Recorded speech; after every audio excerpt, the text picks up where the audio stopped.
Due battaglie, due sfide, due simboli per il Veneto e per i veneti, l'autonomia e il fondo di ristoro per le vittime del crack delle banche popolari venete. Il destino ha voluto che queste due partite arrivassero al traguardo contemporaneamente, lo stesso anno, lo stesso mese, lo stesso giorno. Domani, nelle stesse ore.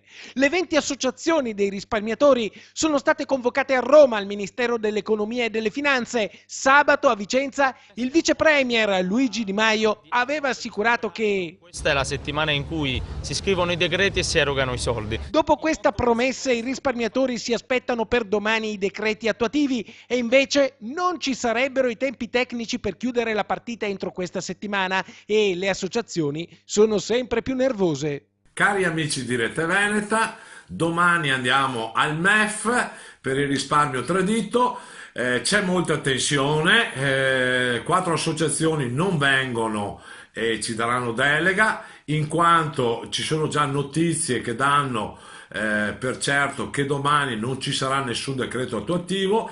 Noi andiamo avanti in quanto pretendiamo l'immediatezza di questo fondo che è alimentato dai conti dormienti, quindi non sono soldi pubblici, e che ha già pagato 560 persone. Noi pretendiamo l'immediatezza. Se così non fosse, se non avremo concretezza e delle notizie certe, siamo pronti a scendere in piazza. Intanto nelle stesse ore domani si giocherà la partita dell'autonomia. In Consiglio dei Ministri arriva il testo della famosa bozza.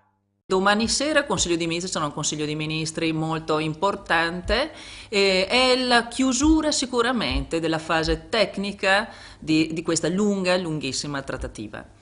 Ma l'obiettivo, il risultato è grande, è enorme.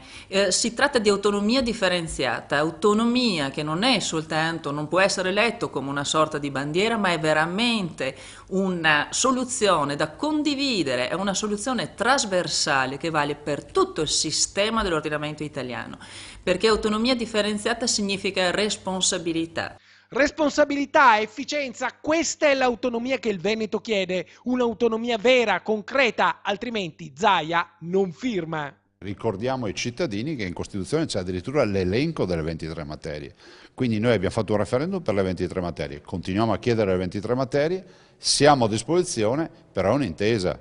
Roma non deve prevaricare il Veneto non deve prevaricare Roma.